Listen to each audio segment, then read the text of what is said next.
يسعد أوقاتكم أصدقائي، يعطيكم ألف عافية. رح نعمل مع بعض اليوم وصفة كتير طيبة ولذيذة. رح نعمل وصفة البيتي فور. رح نشوف مع بعض كيف رح نشكل عجينة البيتي فور. رح تطلع معانا هشة طيبة كتير وبتدوب بالثوم. ورح نشوف مع بعض كمان طريقة تزيين البيتي فور. أصدقائي، إذا كنتوا بتشوفوني أو بتتابعوني لأول مرة على هذه القناة، بتمنى أنه تشتركوا في القناة وتفعلوا جرس التنبيهات حتى يوصلكم كل جديد. خليكم مع أصدقائي، خلينا نشوف المكونات وطريقة عمل هذه الوصفة الرائعة. في البداية أنا عندي هون 250 جرام من الزبدة. طبعا الزبدة لازم تكون عنا باردة، ما تكون كتير متجمدة أو تكون عنا دايبة. كمان أنا عندي هنا نصف كوب من السكر لازم نخله. طبعا السكر اللي استخدمته هو السكر البودرة.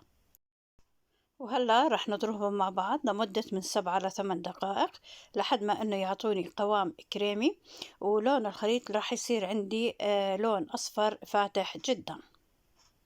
هلا هيك صار جاهز معاي الخليط. شوفوا عندي كيف بيكون الخليط كريمي جدا رائع.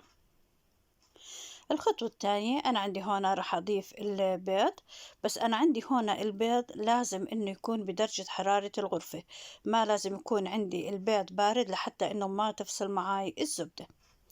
راح أضيف أنا عندي هنا بيضتين وصفار بيضة، بس طبعا راح أضيفهم بالتدريج. راح أضيف البيضة الأولى وأخلط بشكل جيد لحد ما إنها تختفي تماما ويتشربها الخليط، وهاي من الخطوات اللي كتير مهمة.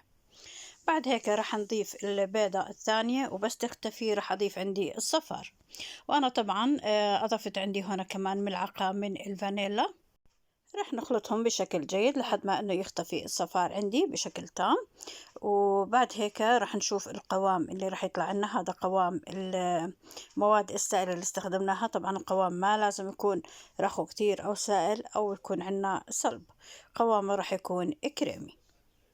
وهلا رح نضيف الطحين اللي أنا استخدمته هو طحين متعدد الاستخدامات. عندي هنا تقريبا كوبين وثلث من الطحين، أي ما يعادل 335 جرام من الطحين. لازم ننخل الطحين من 2 ل3 مرات، وهاي خطوة مهمة جدا. وهلا راح أشغل العجان عندي لحد ما إنه تختلط المكونات مع بعضها، وبعد هيك راح أطفي مباشرة، ما بدي أعجنهم لفترة طويلة. ومثل ما لاحظتوا إنه ما ضفت بيكنج باودر، لأنه أنا اعتمدت على المواد النافخة الموجودة عندي اللي هي البيض والزبدة. هلا شوف القوام اللي طلع عندي، قوام كريمي جدا رائع. أنا طبعا هنا قسمت الخليط لقسمين. قسم الفانيلا هلا راح أعبيه بكيس الحلواني، وعندي القسم الثاني اللي راح نعمله بالشوكولاتة. شوفوا الخليط عندي كريمي عن جد جدا جدا رائع. ما بدنا اياه انه يكون سائل اكثر من هيك او يكون عنا جامد. هلا راح نشوف مع بعضنا الفورمة او الشكل اللي استخدمته انا بتشكيل البيتي فور، اللي هي الفورمة تبعيت الكريمة العادية. هذا هي الفورمة كتير كتير حلوة، بتعطيني شكل كتير حلو في البيتي فور. شوفوا سهولة تشكيل البيتي فور عندي. طبعا ما أخذ مني دقايق وكنت مشكلة الصينية. طريقة جدا سهلة، وطريقة العجينة عن جد جدا رائعة ومضمونة كتير، وبتعطيكي طعم للبيتي فور بيكون هش وبدوب بالدم. هلا هيك بعد ما شكلت عندي صينية الفانيلا، هلا رح نعمل مع بعضنا بيتي فور الشوكولاتة. عندي هنا هذا القسم اللي أخذته أنا من البيتي فور. راح أضيف عليه ملعقة كبيرة من الكاكاو السادة المر، وعندي هنا تقريبا ملعقتين من الزيت. راح أحركهم بشكل كتير منيح لحتى إنها تختلط المكونات عندي ويعطيني عجينة كريمية. جهزت معي العجينة، بعبيها بكيس الحلواني ببتدي أشكلها. لازم نحط مع بيتي فور الشوكولاتة حبات من بيتي فور الفانيلا لحتى أنه نراقب التسوية. طبعا من بداية تشكيل البيتي فور بشغل الفرن على درجة حرارة 180. بدخل البيتي فور لمدة 5 دقائق على هاي الدرجة. بعد هيك بنزلها لدرجة حرارة 160 وبترك البيتي فور لحتى انه ياخذ لون من اسفل. طبعا الشواية ما بنشغلها ابدا على البيتي فور. بس يجهز البيتي فور بتركه لحد ما انه يبرد تماما، بعد هيك من زينه. شوفوا معي عجينة البيتي فور، عن جد عجينة جدا جدا رائعة. بتدوب معانا ذوبان. شفتوا معي طريقة التسوية أو اللون من أسفل كيف لازم يكون. شوفوا معي كيف إنها العجينة هشة وبسرعة بتتفترك معاكي وبتدوب.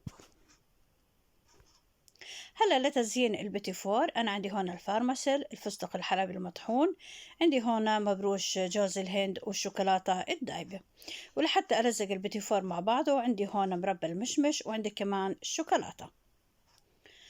راح أخذ أنا عندي الحبة بالشكل هذا، بحط عليها كمية من مربى المشمش، وبعد هيك بلصقها بحبة ثانية تكون مساوية لإلها في الحجم.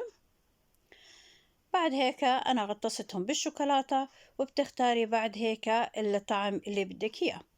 أنا طبعا عملت بالثلاث أطعمة اللي موجودة عندي هون، بالفستق الحلبي ومبروش جوز الهند والفرمسل. طبعا طعمتها عن جد كتير كتير طيبة. وهلأ أنا عندي هون بيتي فور الشوكولاتة. أنا طبعا لصقته مع بعض بالشوكولاتة السائلة. طبعا أنا هاي الشوكولاتة أنا عملتها عندي في البيت، وطريقتها إن شاء الله راح أنزل لكم إياها في صندوق الوصف.